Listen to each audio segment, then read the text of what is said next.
words are nothing. But if people out there who are amongst your listeners who've been through very, very deep and dark experiences, they'll understand what I'm saying. Those that have really hung on to the Lord, when you've got nothing left, when your nearest and dearest has been taken from you, and even your health has gone down the toilet, and you feel like there's nothing left, you've got Jesus, and He's all you need.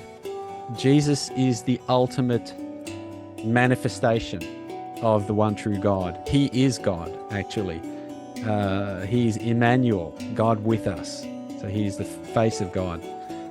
In this historical and cultural moment, we need to know about the end time and why it matters, because the Bible gives every indication that we're living in it.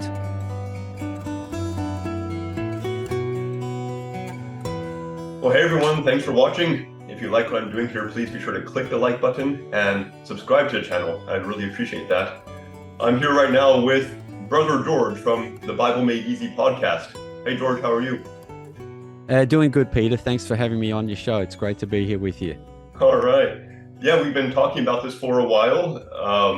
Yes, we have. Together. Yeah. And we're just going to do this kind of a little question and answer, learn a bit about George and what he thinks about different topics having to do with the Bible, with religion, and things going on in the world. So to start off, could you just tell us a little bit about who you are and even touch on your ministry a little bit? All right. Okay, I've got the mic now, so I'll give you a snapshot of who I am and what I do and what I have done. So I'm in Australia. I'm talking to you from Australia right now, which is where I was born, and I'm actually from a descendant from immigrants' parents. My dad was Croatian, mum's Italian, and I spent my childhood and teen years here until I came across some hippie Christians, hippie missionaries who were witnessing to the youth back in my teenage days. So that's back in the mid 70s, late 70s, and I got saved. And I decided to dedicate my life to the Lord's service.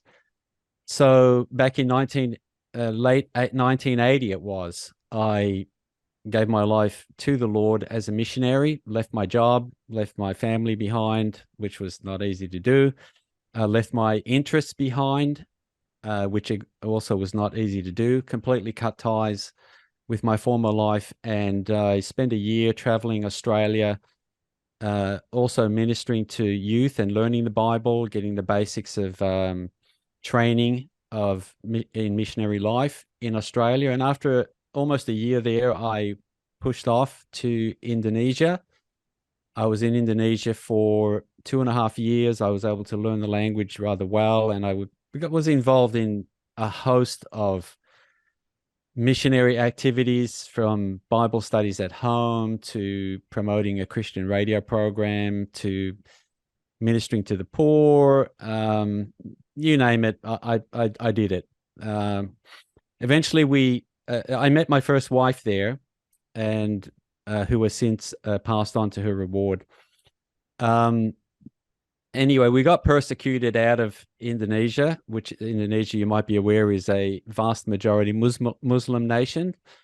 Although religious freedom is guaranteed, Christians don't always have the freedom to operate as they would like. And if you push the envelope a little bit, you might get some blowback. So we got a bit of blowback from the government. We had to flee. Actually, my wife and her family were, her father was imprisoned for a couple of months.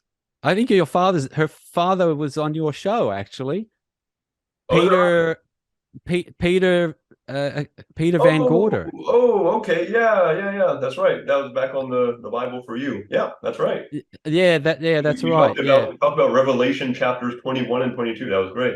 That is right. Yeah. Okay. So he's is my father-in-law, father of my deceased wife. So He was jailed for 2 months actually in Indonesia, Oh, and wow. my wife, her and her mum and brother and sister were in house arrest for a couple of months.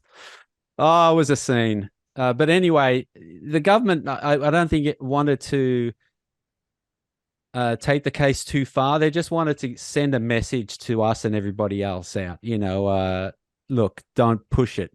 Um, or else we're going to give you some consequences. So anyway, he was freed. That didn't amount to anything, and we all left. And so my wife and I, we went. We were not married at that time. We were kind of boyfriend and girlfriend. But anyway, we ended up in Denmark.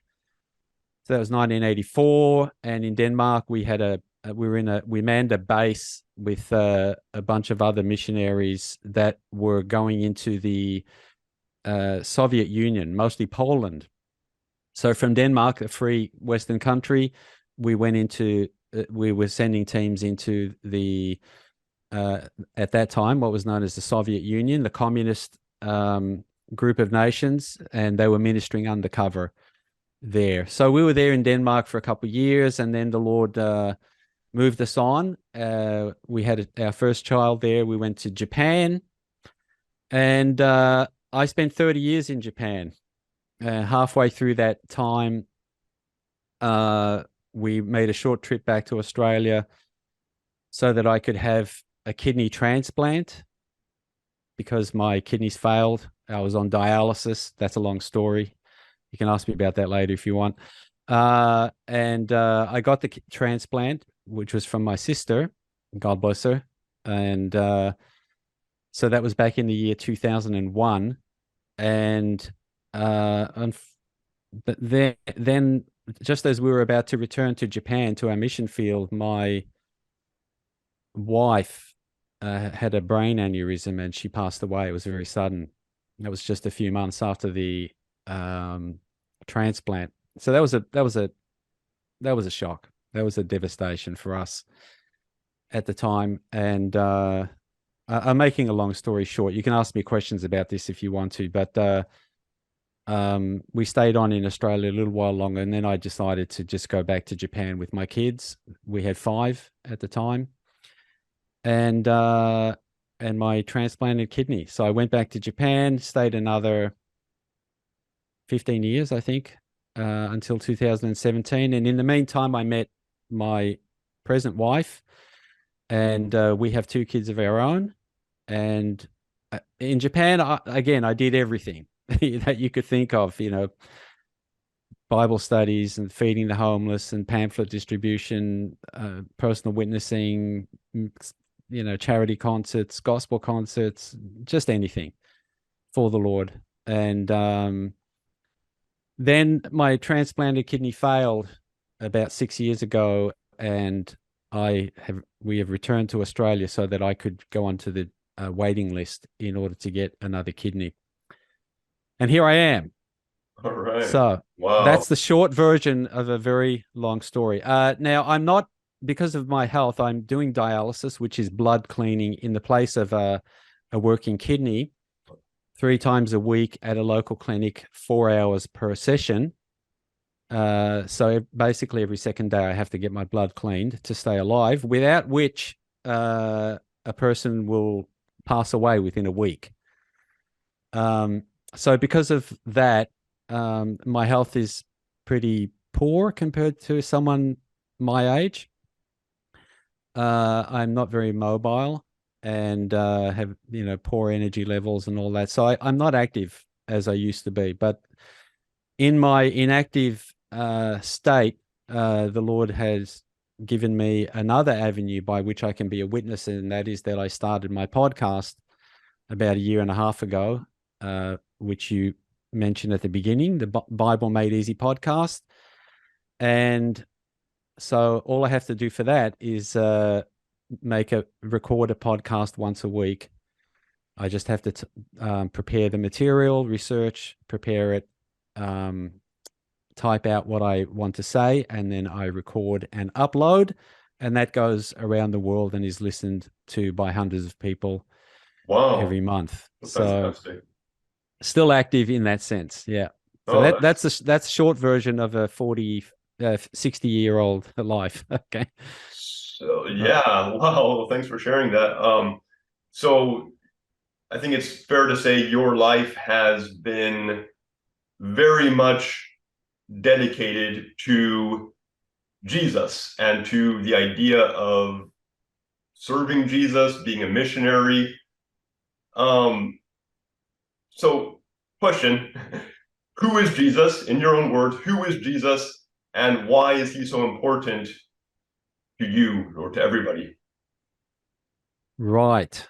Uh, Peter, I gave you the short version of some pretty tough things that happened to me, especially my first wife passing away. She was only 34, and it came just, you know, out of the blue.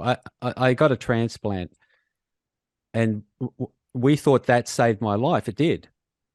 Uh, the one that was in danger of passing away was me, and just when it seemed like that danger was averted, the Lord took her, and it just didn't make sense. It was just everyone was it was a devastation.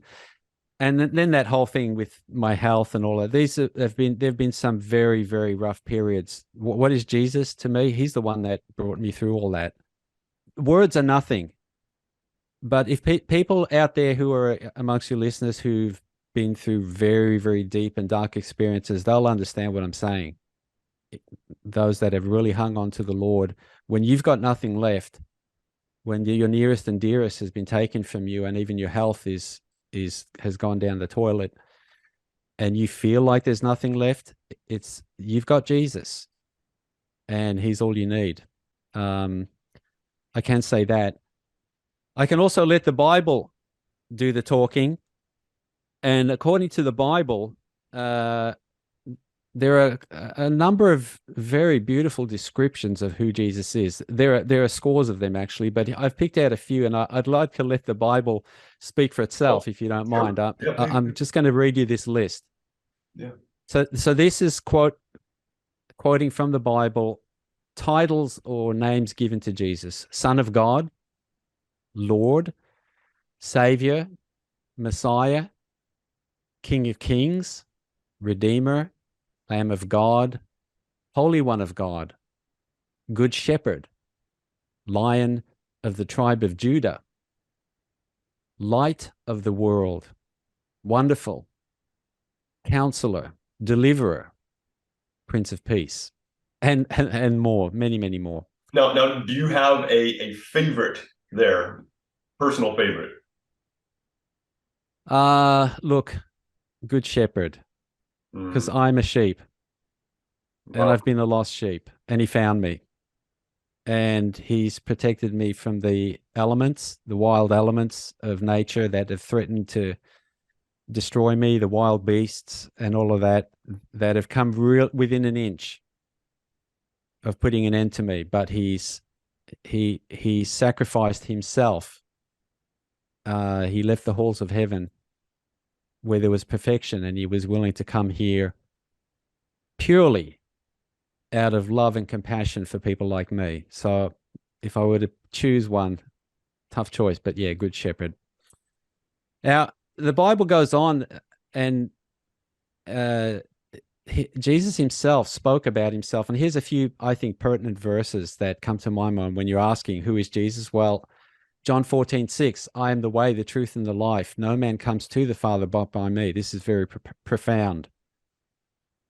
While every religion seems to have at least some knowledge of the one true God, or some insight, or some light to shine on His character, but not every, but most, especially the Abrahamic ones. Uh, Jesus is the ultimate manifestation of the one true God. He is God, actually.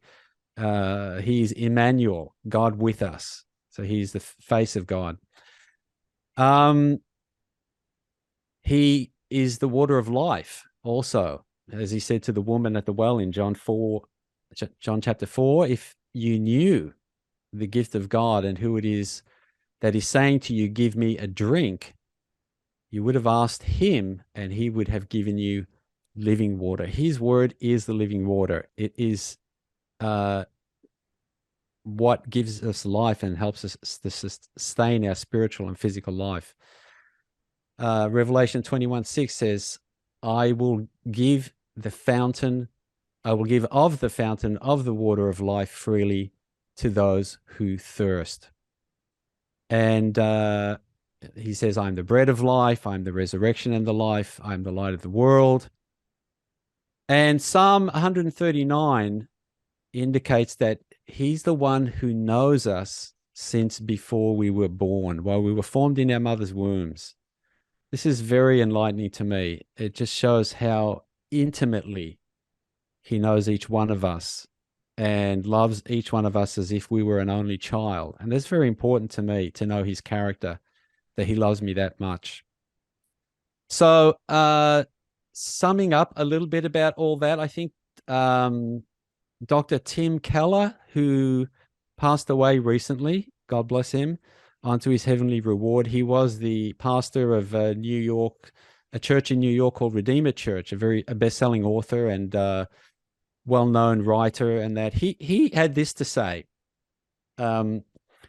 which I think is very profound concerning who Jesus is. He said, if Jesus is who he says he is, so if he's all those things I just quoted out of the Bible, if he's the Son of God from heaven, Tim McCullough says, if he's our original creator, then our souls would need to get him, or else we will shrivel eternally. So just like you need food and water, or else you'll die. That's how we need Jesus. And that's why Jesus calls himself the bread of life, the water of life, unless you get him, unless you grasp him, unless you receive him, your soul is going to shrivel. I think that's a very profound way to put it. And certainly through my experiences of life, Jesus has saved me from completely shriveling up. And I'm very grateful. Wow. Well, you said a lot there that I agree with. I mean, everything you said just sounds great. One thing you said that really stood out to me is Jesus is Emmanuel, God with us. Jesus is God with us. I really liked that explanation there, among many other great explanations of who Jesus is. So a big part of kind of the Christian, I would call it mythos, like the Christian idea, our Christian way of thought, is something we call the end times, the end time. Something that's talked about a lot by Jesus himself when he's describing who he is and what he's doing, and the way the apostles write about Jesus and write about this time that we live in between Jesus's first and second comings, this end time or these end of times. I know you've talked about it on your podcast and on other people's shows that you've done. What is the end time and why does it matter? That's my next question to you. Fantastic question, and very needed at this time in history, in human history. In this historical and cultural moment, we need to know about the end time and why it matters, because the Bible gives every indication that we're living in it. Okay, now first of all, let's explain what the Bible says about it. The Bible calls it the last days, right? And it kind of divides it into two, you could say, sections, right? One is the lead up to the very end of the age, right? That's the age of humankind before Jesus returns. So that's a 2,000-year period from the times of Jesus until he actually comes back at his second coming.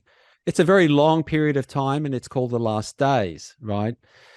But when Jesus was talking about the very last days, immediately preceding his second coming, that was in Matthew 24, he gave a lot of signs of his comings. And if any of your viewers are not familiar with Matthew 24, I urge them to read it. It's very detailed, very specific, giving signs of what the state of the world and the human heart will be at the very end. There's also a very good passage in 2 Timothy 3, 1-4, which focuses more on the state of the heart. These two, in particular, Matthew 24 and 2 Timothy 3, 1-4, would really definitely lead the reader to believe that we're living in the very close period of time to the second coming of Christ. Well, you said it there. It's a 2,000-year period. So it sounds like you think it's coming to a close very soon. No?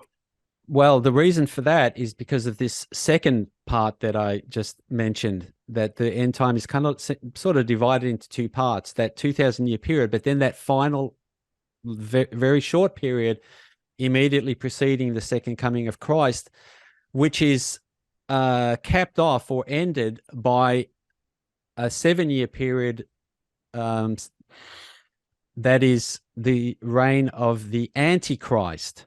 Now, the Antichrist, I think that will be very familiar with many of your viewers, is the one world ruler, dictator that opposes God and all that is called God.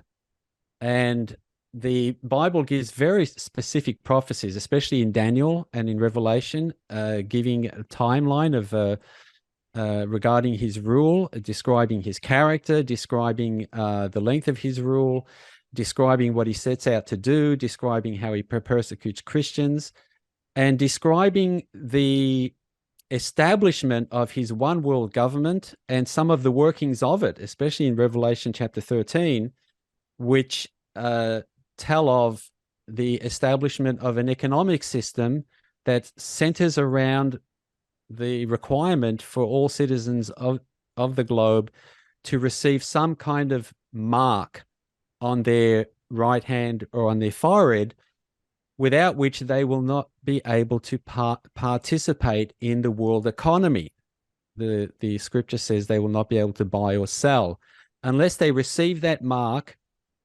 And it does seem that there's some requirement attached to that you also swear your allegiance to the Antichrist and accept him as some kind of savior and deny any affiliation with any other religion or God, or especially Christ.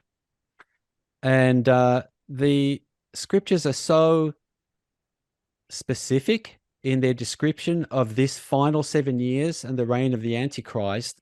And it seems to me that all the conditions that are required to be in place for the ascent of this evil dictator and to enable him to implement such an economic system that requires the receipt of this mark, which many speculate is some kind of chip that allows you to buy and sell, and by which your movements can be tracked and so on.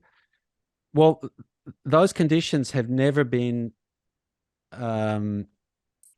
apparent throughout history until now.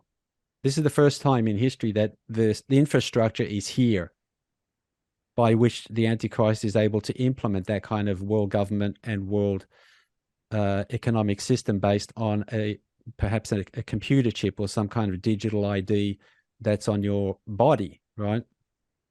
So yes, it's important that we are informed about what historical and cultural moment we're in.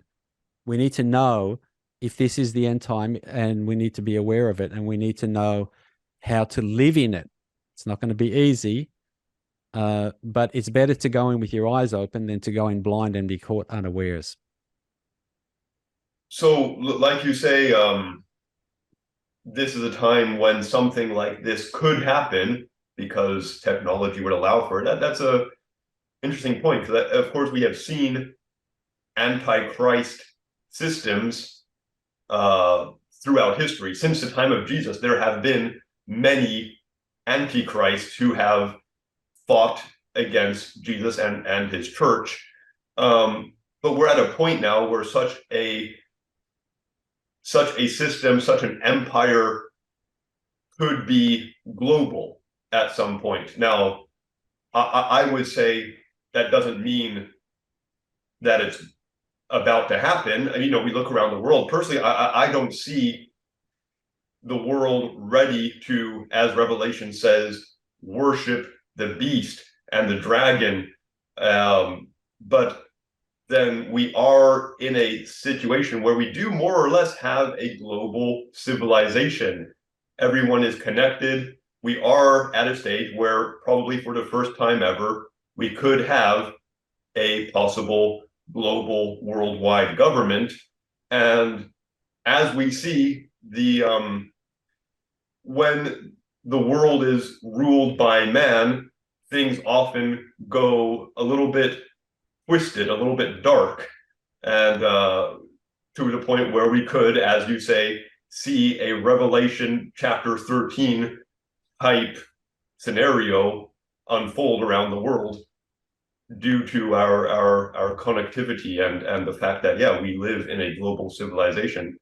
Yes, I think what you said is significant. There have been sort of antichrist type figures throughout human history. You know, very strong dictatorial types who ruled over large kingdoms. You can go back to the Egyptians, the Assyrians, the Babylonians, and so on, even the Greeks and the Romans, and even to a modern day dictators like, you know, Stalin or Hitler. The difference between now and then is the infrastructure that's available to a would-be world dictator.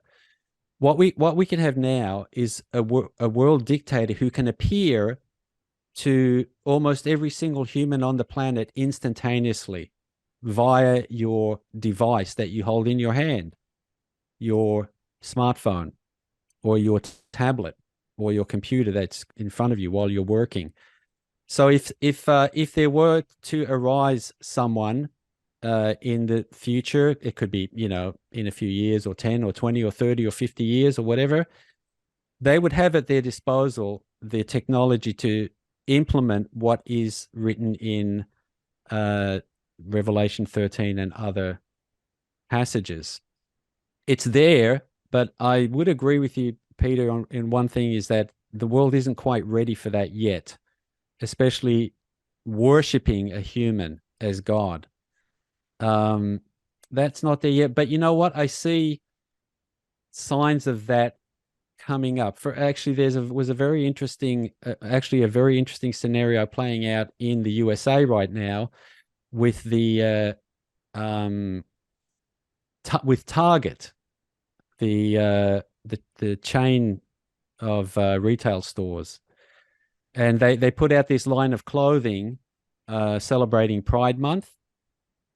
But there was one detail there that caught my attention. One of the T-shirts or something that was in that line of clothing had a slogan on it stating something like, Satan accepts transgenders.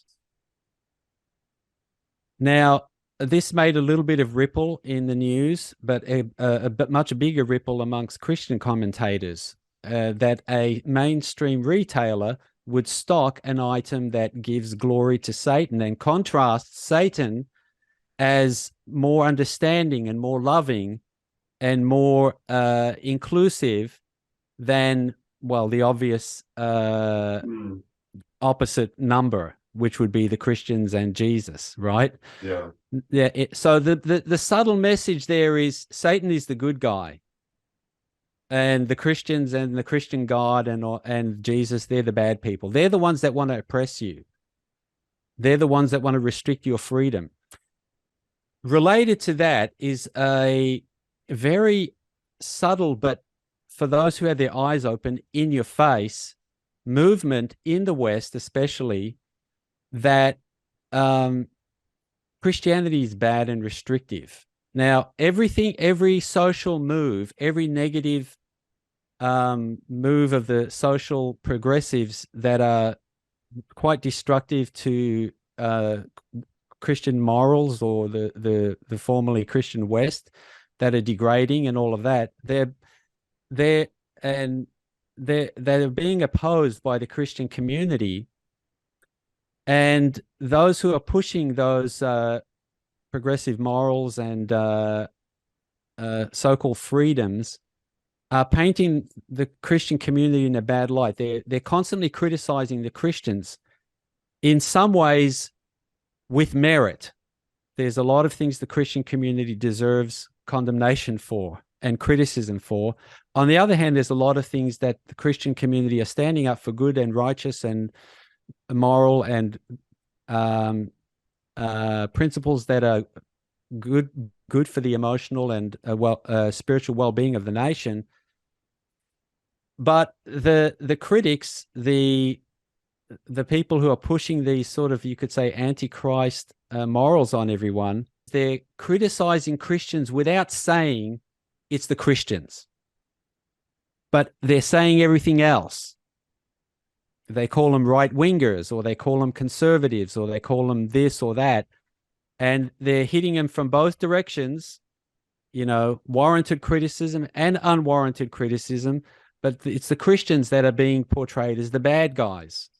I can see down the line that eventually the Christians will, in the West especially, will be the enemies of the state, because it will be the Christians that are fighting against the rise of the Antichrist state. And it's not going to be long until they actually come out with the word and say publicly on mainstream media, it's the Christians who are the bad people. They're the ones who are trying to restrict your freedom or cause trouble, or who are fanatics and things like that. And I can see it where I live right now. The Christians are getting hammered, and in some cases they're imprisoned in the West. So I don't think it's far off. It's budding right now, it's percolating, and I don't think it's far off where soon enough the Antichrist forces, through their media and other mouthpieces, will be out and out public with their disdain for Christians and portray Christians as the enemies of the state that need to be suppressed or eliminated at worst. So I think it's coming. All right. Well, so just to our viewers, I asked George to give his explanation of these events. I have some different ideas than from what you have said there. There's things that you said that I would disagree with you on, but people who watch my channel know more of my views, and I'm thankful to get this point of view, this side of the view here from George. And please, anyone who has anything to say, if you want to agree with George or bring up something else, please leave it in the comment section. George and I both are active on the internet. We read comments and we respond to them. And this could be a great opportunity to get into a conversation about some of these things. So you've already touched on this a bit, so I won't ask you to repeat yourself, but my next question was going to be, what are some of the problems the world faces? And then more specifically, what solutions does your worldview, your biblical worldview, present for those problems?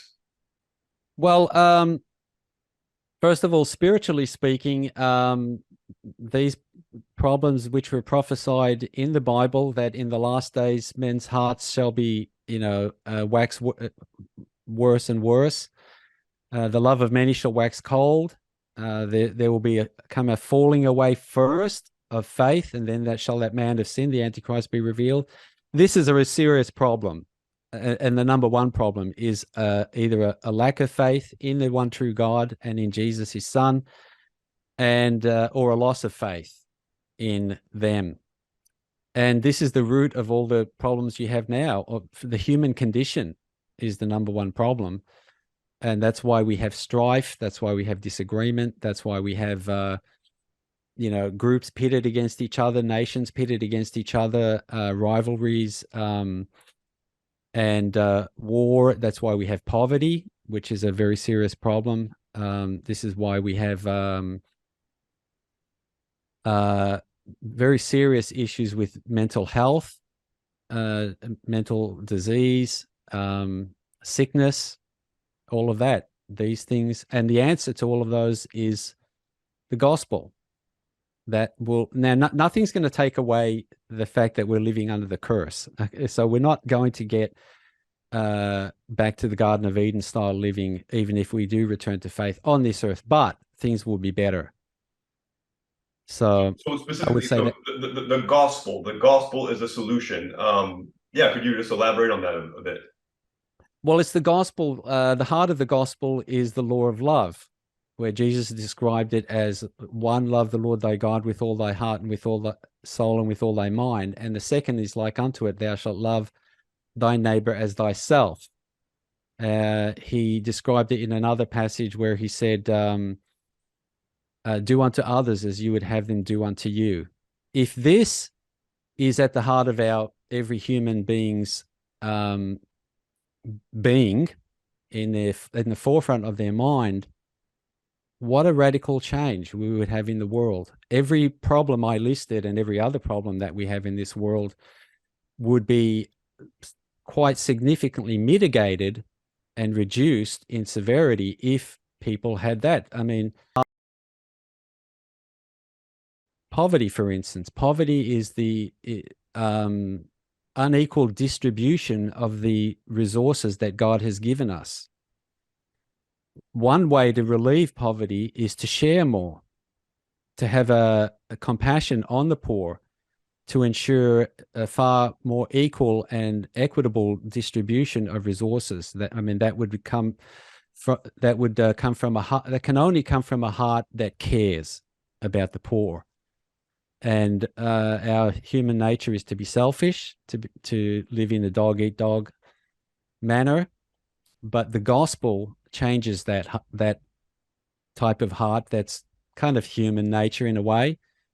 The gospel makes you care. The gospel tells you can't pass by a person that's in need. So definitely the gospel is the answer to all of those things. The gospel tells you that you can't pass by a person in need.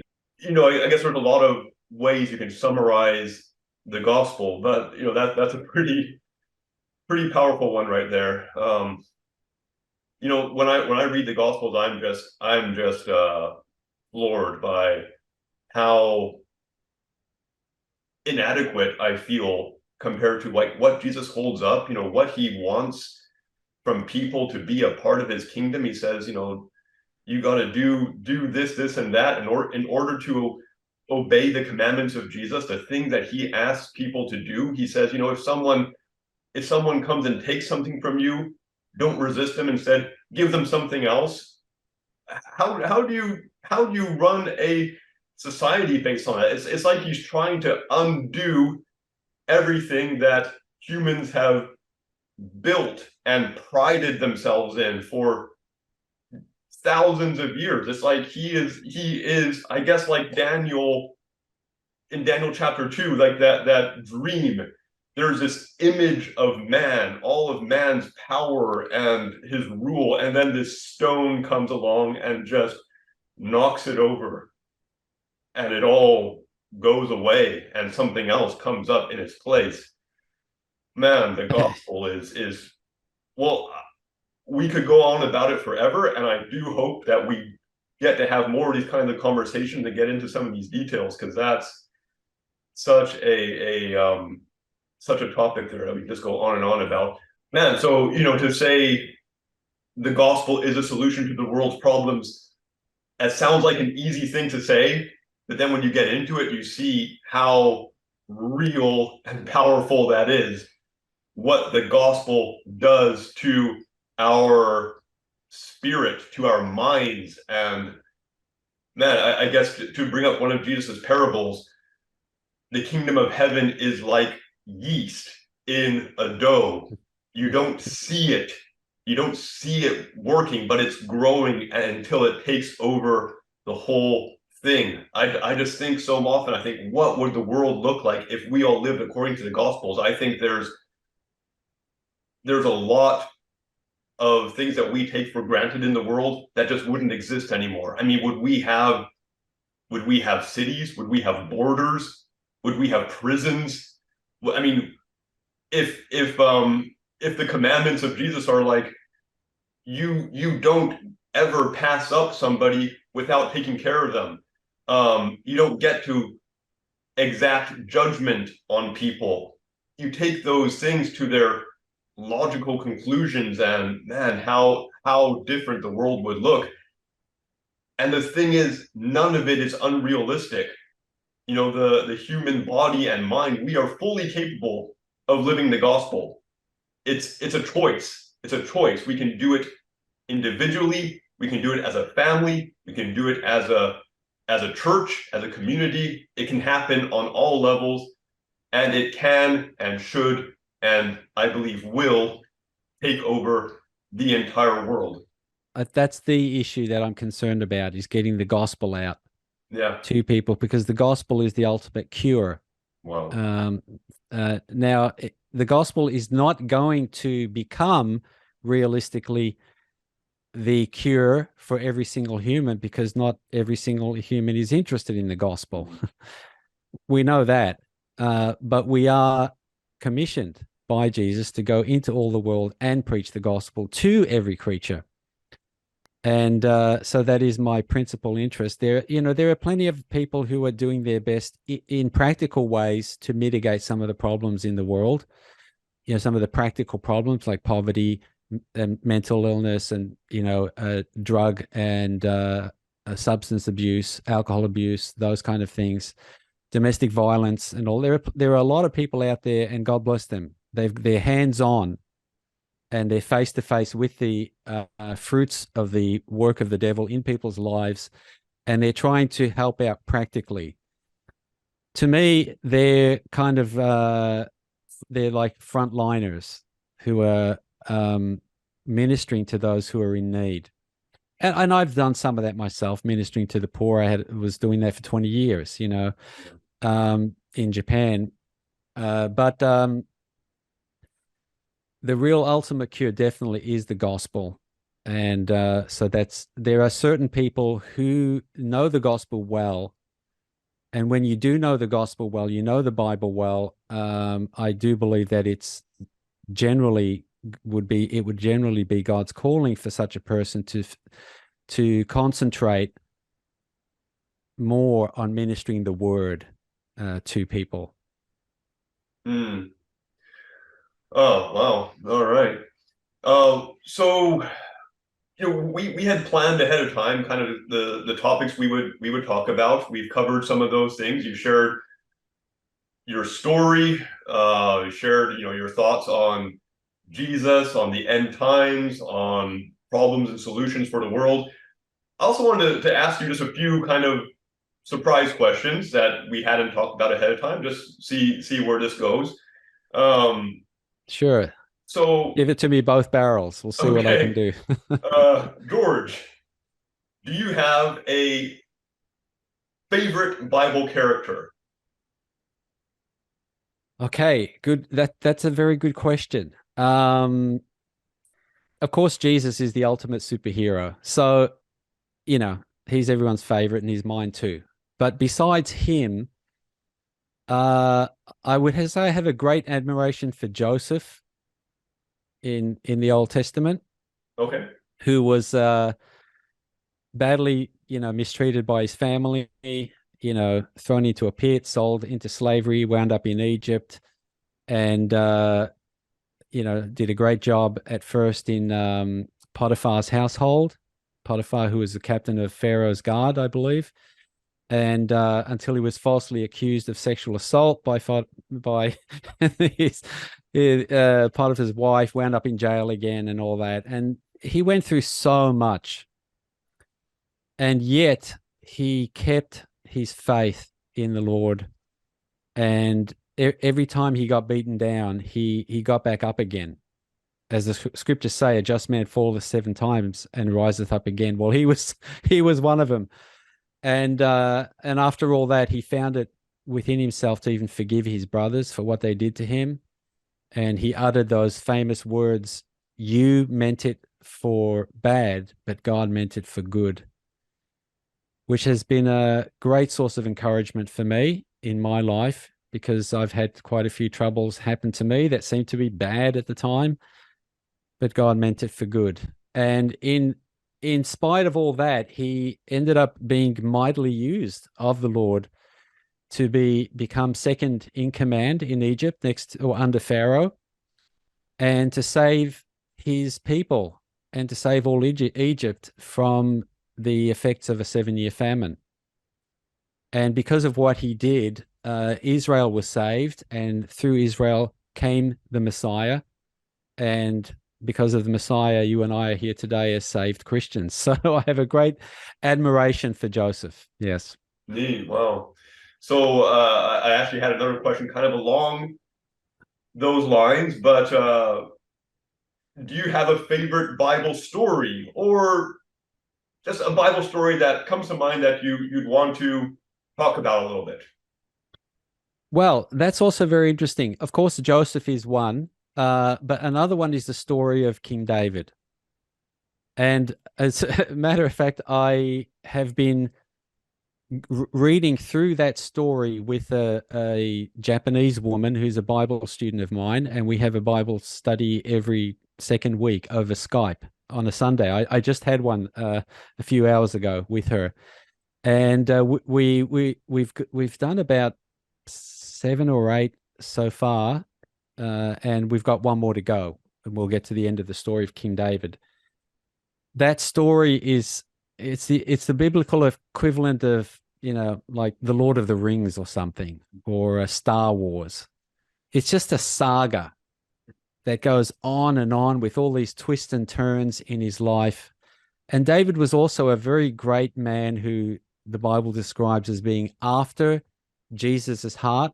In other words, he sought the Lord with all his heart.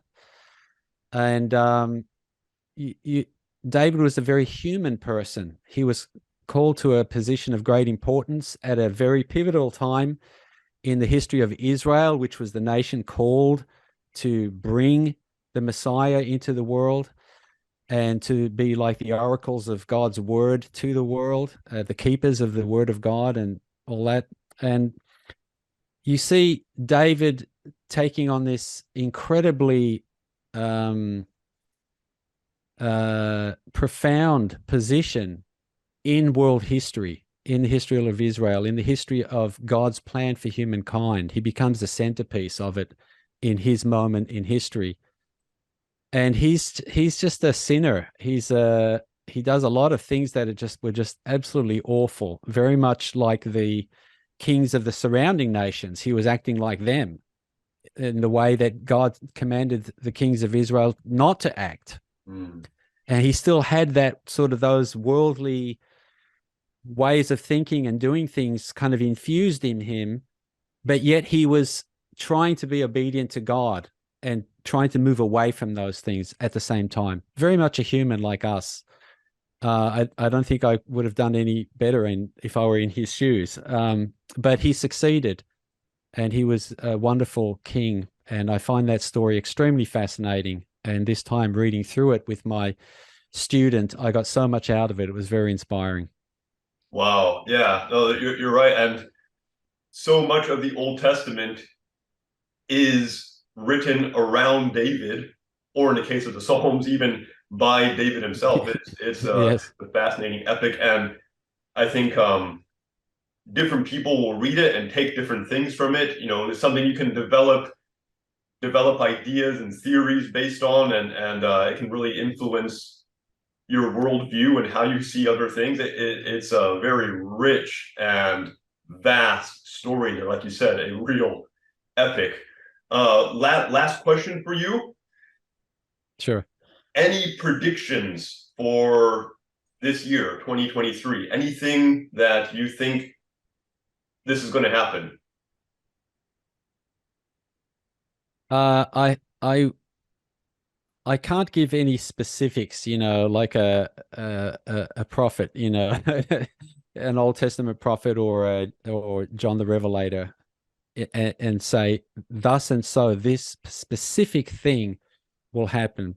What I can say is I believe there will be an acceleration of the steps that humankind must go through to the point where the Antichrist and his one world government will be revealed.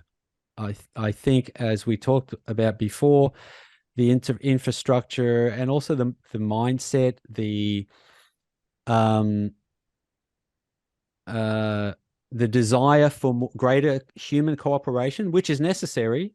You've got to have cooperation. It's not like the Antichrist government, every aspect of it is going to be a bad thing. There will be many aspects of it that will be necessary and good, because we need regulation and coordination of human activity, whether that be economic, social, setting common legal system where we have laws common to the global community that we all abide by, that help us to function better as a society.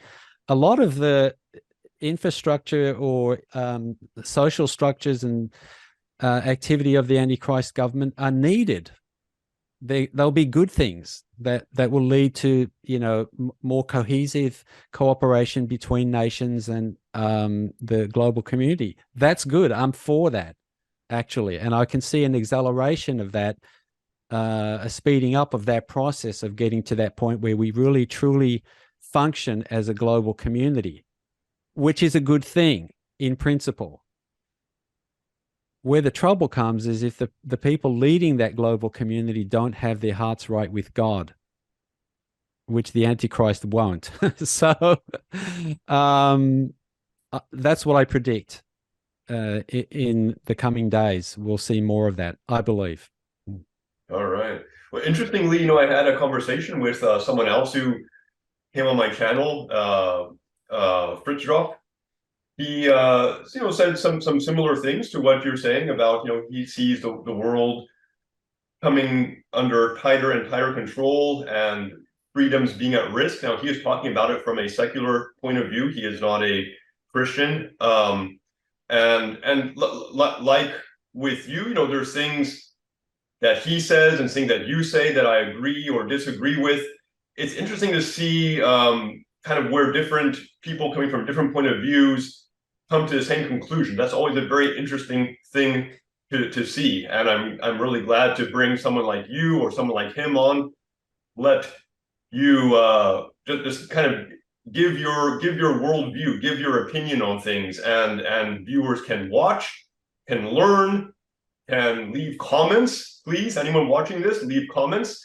And, please do. I'd be highly interested to get some feedback. Yeah. Now both those that agree and disagree, I'm fine with that. Great. Yeah, there's things that came up that you said that I thought, man, this would make a great conversation to have later on, and maybe we'll do that. Now, actually, let's do it. Before we started recording, we were talking about the whole concept of eternal salvation or damnation, heaven, hell, that whole sort of thing, which is fascinating. Maybe that could be a good topic, or maybe absolutely more on end time stuff.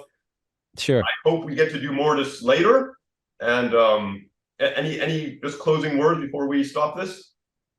Well, thanks a lot for having me on your show, Peter. I've been a keen follower of your show. I'll let all your viewers know that. Wow. And I highly recommend to everyone to tune in, because you have a wonderful show. I love your Revelation series that you've been doing with Jeff, and your commentary, everything that you have. It's great content, very feeding. So thanks a lot for having me on. I'm honored to be on, and to all the viewers out there, if you don't know Jesus yet, then get connected with him today. He's the one that loves you eternally, and he's the one that's the answer to all your problems. And if you do know Jesus, stick with him. There's rough sailing ahead for us, but as we've talked on here, Jesus will be with us through it.